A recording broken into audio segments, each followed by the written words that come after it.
Very, very deep, spiritual, powerful things. But the first thing that the pure devotee sees is the most basic of things that most people are not seeing. Most people are blind. They're living, but they're blind. They have no idea. And so Srila Prabhupada is the visionary. Just like the Bhagavata gives knowledge, knowledge is compared to light, the sun. Krishna Surya Sama Hoya Maya Andhakar. Jahan Krishna tahan nahi Maya Radhikar. Krishna, knowledge of Krishna. Krishna's devotees are like the sun. Jahan Krishna tahan nahi Maya Radhikar. And there, where the knowledge is, where the devotees are, where Krishna is, there cannot be the darkness of ignorance. And so the pure devotee is a visionary. Srila Prabhupada was a visionary. He could see things that most people don't see. You see that we don't see the world as it is. We see the world as we are. We see the world through these eyes, through this vision. And therefore, two people can see the same thing and see something very, very different. Right? Just like if there would be a Bharatnatyam dance here, then according to someone's vision, they will be seeing different things. If someone is very, very materialistic, they will only be looking at the person, how beautiful they are, what they're wearing, and they will have some other desires in their mind. If someone is a little bit more refined, they will look at a Bharatnatyam dancer and they will appreciate, oh, they dance very nicely, this move was done very well, this artistry is very, very good. But if someone is more refined, then when they see a Bharatnatyam dance, they will understand the meaning behind it and it will trigger a remembrance of Krishna. In other words, three people could see a Bharatnatyam dance and see something very, very different according to their consciousness, according to their knowledge, their insight. And so, Srila Prabhupada was a visionary because he could see things in the world that other people could not see. Shri Shri Radha Banki Bihari ki. He could see things that other people could not see. The first thing is Srila Prabhupada could see opportunities that other people could not see. Srila Prabhupada went to Russia. No one saw any opportunity in Russia. Forget about preaching in Russia. To get vegetarian food, you're struggling. It was the Iron Curtain. It was a communist country. Nobody wanted to know about God. And if you tried to talk about God, you would be killed. No one saw any opportunity for Krishna consciousness in Russia. But Prabhupada was a visionary. He saw the opportunity and he went there. And 50 years later, outside of India, the Hare Krishna movement is the biggest in Russia. That is a visionary. When Srila Prabhupada got the land in Juhu, Mumbai, everyone was thinking, why have we come here? Nobody is here. Nothing is here. It's just a field infested by rats, infested by snakes, and there are all these gundas who are trying to drive us out of this land. The devotees came to Prabhupada and said, these gundas are doing us a favor, let's get out of here. Prabhupada was a visionary. He said, no, this is the place that the temple has to be. 50 years later, Juhu is the most expensive real estate that ISKCON has in its entire worldwide movement. That's a visionary. A visionary sees something that other people don't see. They see opportunities. Nobody thought the Krishna consciousness movement could be spread all over the world. Prabhupada said, some fool will do it. Some fool who has complete faith in the words of Chaitanya Dev and the order of Siddhanta Saraswati Thakur. Prabhupada was a visionary because he saw opportunities where other people didn't see any opportunity. Prabhupada was a visionary because he saw problems where other people didn't see problems. He could see consequences that would come that people didn't forecast. When a devotee came into the room, he came, he said something to Prabhupada, he left. When the devotee left, Prabhupada said, that is the beginning of his fall down. What happened? He just came here, he said some things and he left. Prabhupada said, because he came into the room and he didn't pay obeisances. Prabhupada picked up on one small thing and he understood the consequences would be far-reaching. Because a pure devotee can see what other people don't see. One time, Mukunda Maharaj, this was in London, he went to the bank and he deposited some money. So when he came back, Prabhupada said, did you deposit the money? He said, yes, I deposited the money. Prabhupada said, where is the receipt? He said, he didn't give me a receipt. Prabhupada said, he didn't give you a receipt? He said, no. Prabhupada said, this signifies the beginning of the downfall of the British Empire. The guy didn't give a receipt. Prabhupada said to Mukunda Maharaj, the British were only a small number. But you know the British colonized probably about 80% of the world. Small number. They colonized 80% of the world. How was it possible? Organization and intelligence. And he said the fact that he hasn't given you a receipt means their standards of organization are coming down and therefore it's their downfall. Just see, Prabhupada, such a visionary. He could see opportunities where people didn't see opportunity. He could see problems where people saw no problem. Prabhupada saw potential in people that they didn't even see in themselves. A leader is someone who can see potential in other people and help them to awaken within themselves that which even they don't know is within themselves. That's a leader. In Britain, it said there were two prime ministers, Gladstone and Disraeli.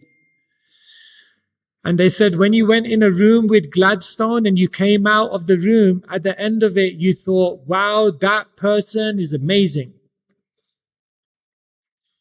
But they said when you went in a room with Disraeli and you came out, you thought that person is amazing and I could be amazing as well. That's the difference between a good leader and an amazing leader. An amazing leader doesn't just make you think they're amazing, but an amazing leader helps you to realize every soul is amazing, including you. You can achieve amazing things. And therefore, Prabhupada empowered people to do incredible things. He said, you can do it. You can go to another country. You can start a temple. Prabhupada was in a train in India with Western disciples. They stopped at a station. Prabhupada looked out, told them, is there a temple in this town? They said, no. He said, get out and start it. Hridayananda Maharaj was 21. He took sannyas. Prabhupada called him into the room. He said, now you can be the GBC of South America. The amazing thing is there was nothing in South America, but you're the GBC. Prabhupada said, you can do it. Hridayananda Maharaj said, I bought a ticket. I flew into Buenos Aires. I landed at the airport. And the first thing I did is I went to the shop and I got a map. I went to the hotel room. I put the map on the wall and I started putting pins. We're going to have a temple here. We're going to have a temple here. We're going to have a temple here. Within 2 years, South America was the biggest distributor of Srila Prabhupada's books in the world. That's leadership. I studied management and leadership at university. And then I joined the Hare Krishna movement. And I came to one devotee. He said, "What did you study?" I said, "Management and leadership." He said, "I can tell you what management and leadership is in 15 seconds. I said, "I studied it for 3 years. He said, "I can tell you in 15 seconds. I said, "Tell me." He said, "A leader is someone who wants you to be better than them." Finished. I said, "Yo, you should have told me that 3 years ago. I could have saved so much time." He said, "If you ever come across a person who wants you to be better than them, they're a leader. Follow them." That's it. Prabhupada was a visionary. He brought out the best from people. He was so encouraging. Shyam Sundar Prabhu was carving the deities, Jagannath, and he was still smoking cigarettes. Prabhupada said, "It's okay. Try." Prabhupada once walked into the room where Shyam Sundar was carving Jagannath. And when Prabhupada walked into the room, he saw a cigarette packet on the top of the deities.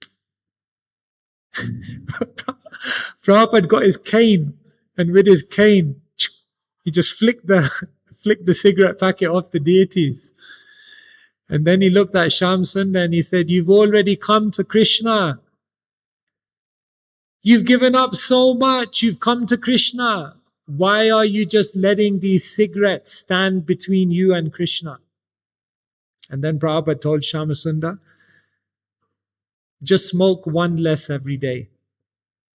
Just smoke one less every day, like that. And then gradually give it up." Prabhupada was a visionary. He saw potential in people that they never saw in themselves. Prabhupada was also a visionary because he was exposing the world. He was exposing all the lies of the world. In 1969, they televised it on national media. It's one small step for man, one giant leap for mankind. Prabhupada was watching the television as supposedly man landed on the moon for the first time, while the whole world was amazed. Prabhupada looked at that news report and said, "They haven't gone." The visionary. "What do you mean they haven't gone? It's here, it's on television." Prabhupada said, "No, it's not possible. They have not gone." The amazing thing is, 50 years later, many people now accept that they never went to the moon. At that time, Prabhupada was a visionary. He saw through the lies of the world. Prabhupada was ready to confront all the lies. They said, "Prabhupada, scientists say that man came from monkeys." Prabhupada said, "I say they are still monkeys, if that's what they believe." Prabhupada was ready to speak out against all ideologies that everyone else had accepted in the world. That's a visionary, is able to expose the lies. Prabhupada was able to see the problems that people had. They couldn't ascertain their problems. Prabhupada could, because he was a visionary, because he had the knowledge of the Bhagavatam. When a rich industrialist came to Prabhupada, he said, "Swamiji, I have so many factories. I have so many workers. I have so much money, and still I'm miserable." Prabhupada said, "Obviously, chintam aparimeyam cha pralayantam upashrita kamopa bhoga parama etavaditi nishchita. Prabhupada said, of course you're miserable. Of course you're always in anxiety. Chintam aparimayam cha. Because people have unlimited material desires. Their anxiety is also unlimited. So he looked at the person and he said, obviously, you can't see why you're so miserable, why you have so many anxieties, because you have so many material desires. The person looked at Prabhupada and said, what shall I do? Prabhupada said, give all your money to us. We'll be happy. Krishna will be happy. You will be happy. He said, I'll get back to you on that one. We'll see how it goes. Prabhupada said, no, we want to help you. Take his number. We'll follow you up. Prabhupada was a visionary. He could see the problems that people had. And Prabhupada was a visionary because he could see the future. Prabhupada could see the future. When Prabhupada was in a New York park, and one person just sat next to him on the park bench. Who is this person? Which planet did this person arrive from? Can you imagine, in the middle of New York? Prabhupada said, I've come here to fulfill the order of my spiritual master. To spread Krishna's name all over the world. And then Prabhupada looked at that person and said, there are books, there are temples, there's a worldwide movement. Only time is separating us from them. Visionary. So what everyone else thought couldn't be done, Prabhupada knew it could be done. It's already done. Nimitta matram bhavasavya sachin. Sometimes we're in so much anxiety. How will I do it? How will I do it? How will I do it? The amazing thing is the devotee knows Krishna has already done it. All I have to do is be an instrument in the plan. This movement is going to spread whether we join it or not. The question is whether we want to be part of the adventure, whether we want to be part of that transcendental drama. So Prabhupada saw the future. It's already happened. It will happen. Now I just have to be an instrument in Krishna's hand to manifest his plans. So like this, Srila Prabhupada is a living Bhagavata. Because here the verse is telling us, Purar narko dhuno dhita. Everyone in Kali Yuga is blinded. They can't see things. They can't see themselves. They can't see the world. They can't see Krishna's hand.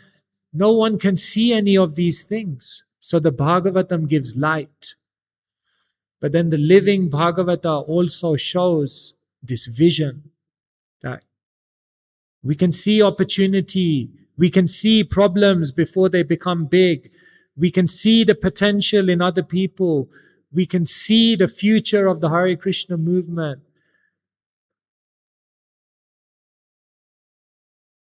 And ultimately, we see Krishna. Srila Prabhupada was the ultimate visionary because he saw Krishna. One time, Rameshwar Prabhu, they were in a press conference. I think this is how the story goes, but the gist of it is there. And the reporter asked Prabhupada, how do you select the leaders in your movement? Prabhupada said, Krishna tells me. Krishna tells me. So the reporter was a bit bewildered by that. So Rameshwar Prabhu thought he would equalize the situation. So he said to the reporter, yeah, what he means is that Krishna is in his heart. And Krishna inspires him with the message. And then he understands. And Prabhupada looked at him and said, no, Krishna tells me directly. I speak to him. Prabhupada was seeing Krishna. One time another devotee said to Prabhupada, how do you get the confidence to debate with all these scientists, to debate with all these people, very learned? How do you get the confidence? Prabhupada said, how can I believe them when they say Krishna doesn't exist, when I'm seeing Krishna every day? I see Krishna. Therefore, when Prabhupada was debating them, it wasn't confidence in his philosophical ability. It was confidence coming from the fact that he was seeing Krishna. There's no reason to not believe in Krishna. It's clear, I'm seeing Krishna. So like this, Srila Prabhupada is the living Bhagavata. And therefore, by associating with the book Bhagavata, the person Bhagavata, we also become visionaries. You see, in the beginning, we only see the world through our senses and through our sentiments. In the beginning of the battlefield of Kurukshetra, in the beginning of the Gita, Arjuna is only seeing the battlefield through his senses and through his sentiments. And because he's seeing only through his senses and sentiments, he becomes bewildered. Vipatuscha sharire me romaharshascha jayate gandivam shramshaste hastat vakcheva paridayate. Arjun who said, if anyone tells me to put my Gandiva bow down, I'll kill them. A Kshatriya can never put their bow down. The same Arjun became so bewildered. Gandivam shram sate hastat, that the Gandiva bows was slipping from his hand. And why did he become bewildered? Because he was only seeing the world through his senses and through his sentiments. If you look at your life only through the material instrument, you will become bewildered. Therefore, what does Krishna do? He elevates Arjun's vision and he teaches Arjun to see not through the senses and the sentiments, but to see the world through Shastra. Tasmat Shastram Pramanam Te Karya Karya Vyavastiti. Now Krishna tells Arjun, see the world through Shastra. Then you will know what is to be done, what is not to be done. You will never become bewildered. And then eventually, when Arjun sees the world through Shastra, then eventually he begins seeing the world as a spirit soul. He sees the world through the soul. Nastamoha shmriti labdva tvat prasadat mayachyuta stitosmi gata sandeha karishye vachanam tava. Nastamoha shmriti labdva. All of my illusion has now gone. So if you associate with the visionary, then the visionary uplifts your vision. 99.9% of the world are only seeing through the senses and the sentiments. Therefore, bewildering things happen in the world and nobody can make sense of it. Everyone gets bewildered. But then when you elevate your vision and you see through Shastra, Jnana Chaksus, Shastra Chaksus, then you become of a higher grade vision. And once you become completely purified, you don't just see the world through Shastra, but you see the world as a spirit soul. And when you see through the soul, then you can never become bewildered. And therefore, Arjun says, Stitosmi gata sandeha karishye vachanam dava. Now all my doubts have gone. Now all my bewilderment is gone. Because he's seeing now through the soul. So the Bhagavatam is there to help us to become visionaries. The Bhagavata is there to help us become a visionary. And if we associate with these visionary souls like Srila Prabhupada, then we also look at the world in a very different way. Everyone is trying to figure out life outside of them. Fix this, achieve this, do that, do this. People are missing the point completely. Because unless you adjust your inner vision, no matter what you do outside of you in the world, everything will fail. Therefore, the goal of Krishna consciousness is to become a visionary. And Srila Prabhupada is our great example of how to live with spiritual vision. Hare Krishna, Krishna Krishna, Hare Hare, Hare Rama, Rama Rama, Hare Hare. Srila Prabhupada ki jai. Okay, so we have a little bit of time. If anyone wants to ask any questions, yes.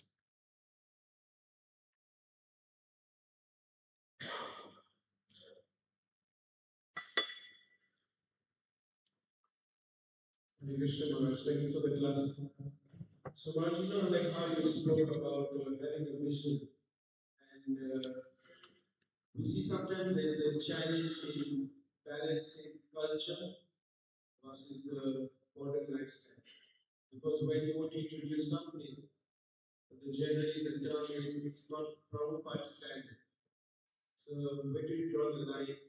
And should we want to venture into modern things for the sake of preaching, or just for the sake of, let's say, just attracting more people to Christian consciousness? So how do we draw the line?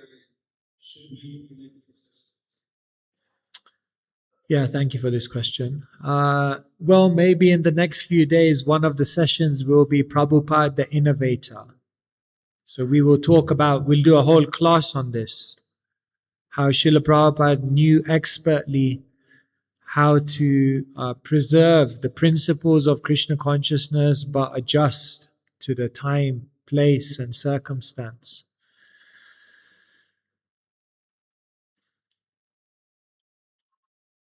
This is living theology. Living theology means that it's always representing itself to be relevant to the time. Prabhupada was always explaining Krishna consciousness in a way that was accessible to the people of the time. When Prabhupada was in San Francisco and a hippie put his hand up, the hippie asked the question, what is the spiritual world like? Prabhupada could have stayed very true to Shastra. Chintamani prakara sadma sukalpa vriksha lakshavrateshu surabira vipalayantam. He could have given a very shastric answer. What is the spiritual world like? Prabhupada looked at the hippie and said, the spiritual world is like an ocean of LSD. That is how you connect. If you want to take people on a journey, first you have to meet them where they are. Therefore, Prabhupada said, when I came to America for 2 months in Butler, I was only studying the American people. Because if you don't understand the people, the culture, the needs, the interests, the concerns, the pain points, how you will be able to communicate Krishna consciousness in a way which is relevant. So no doubt we have to adjust. Prabhupada made so many adjustments. And if we are followers of Prabhupada, we also have to follow the mood of Prabhupada, which is to adjust. But at the same time, we have to maintain the principles. We have to preserve. So that means one must understand what is the difference between a principle and a detail. And that has to always be done in discussion amongst the Vaishnavas. And then ultimately we have to try different things. So no doubt we have to change. We have to adjust, but not to the extent that we dilute the purity of Krishna consciousness. And that is always a balance. And those debates are going on. So those are good debates. But ultimately, we have to try different things. And if the results are not coming, if we're not achieving what Prabhupada wanted us to achieve, then we have to look very, very closely. Are we following Prabhupada? When we go to America, for example, I'm just saying that because I was just in America, we have wonderful temples. But when you go to practically every temple, there is less than 5% are of the local population. That's a problem. Because every day if we go in front of Srila Prabhupada and we say, Paschatya de Shatarine, if that's what we're glorifying Srila Prabhupada for, we then have to ask ourselves, is that what's happening in the Krishna consciousness movement? And if we're not able to attract the whole world to Krishna consciousness, it means either we have to look at our purity or we have to look at our strategy. And I would suggest that we have to probably look at both. And so, for sure, Srila Prabhupada wanted to build a house in which the whole world could live. How are we going to make it relevant for people? The devotees have to go to bed at night in anxiety. How are we going to do it? Because that's the real way to glorify Prabhupada, by fulfilling his mission. But we'll talk more about this in the coming days. Anyone else? Any questions? I have two questions. First, how do you find the balance between duty and spiritual learning? So, to cancel out this material chaos or material growth, I have to achieve this, I have to do this, I have to do this. And second, I'll just do that one first. And then you can ask second question. So how do you balance duty and your spiritual journey? You have responsibilities in life. You have so many things you have to do, so many things. Yes. First thing is, Krishna says in the Gita, Yat karoshi yadashnashi yat johoshi dadashi yat tapashashi konteya tat kurushva madarpanam. Ensure that everything in your life, even all of your duties, connect it to Krishna. You need a job, connect it to Krishna. Eventually, you need a house, make it a temple. Eventually, you may have a family, make sure the family is centered around spiritual things. Then your duty doesn't have to be in competition with your Krishna consciousness, but your duty actually takes you closer to Krishna. Right? So try to build a life in which everything connects to Krishna.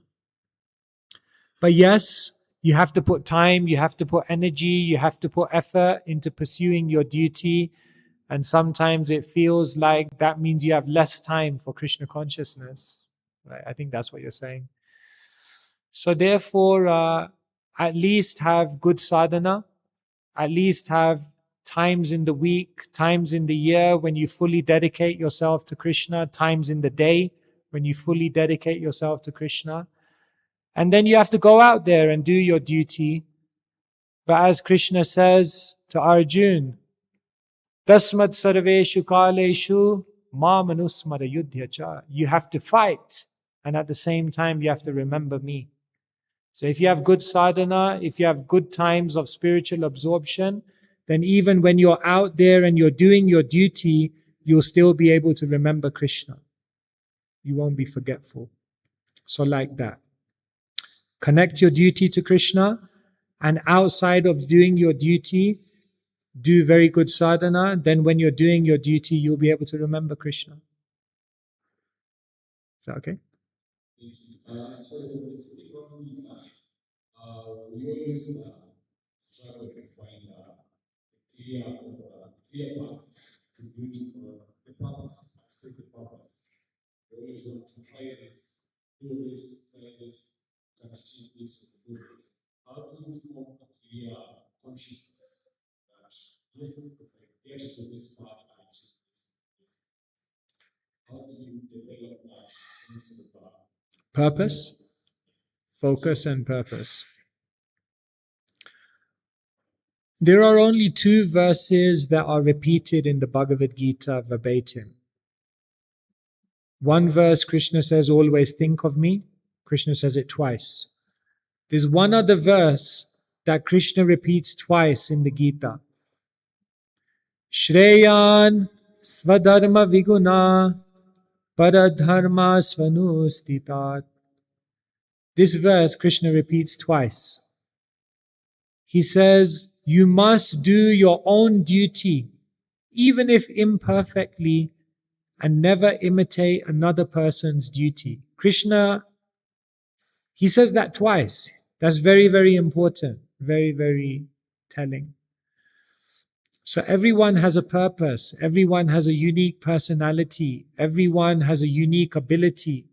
Everyone has their own dharma. So you are an individual. You have your own dharma. And through consulting with devotees, through understanding your own personality, through prayer to Krishna, through trying different things, eventually you come to the point where you understand, this is my dharma. This is my purpose. This is what I'm meant to be doing in this life. And once you're in your dharma, and then you offer your dharma in service to Krishna, you'll find focus. The reason why most people don't have focus, the reason why most people lose enthusiasm in life, is because they are doing something which is not their dharma. The moment you find your dharma, you will be very enthusiastic. So therefore you have to spend time. Don't try to imitate someone else's dharma. Don't try to, even when we know sometimes our dharma, we neglect it. So therefore you have to honor your own dharma. And you find that. I mentioned how you find that. So like that. Then the focus will come. Yeah, is that okay? All right. I think it's 9 o'clock. We should end here. Grantaraj Srimad Bhagavatam ki jai. Srila Prabhupada ki jai.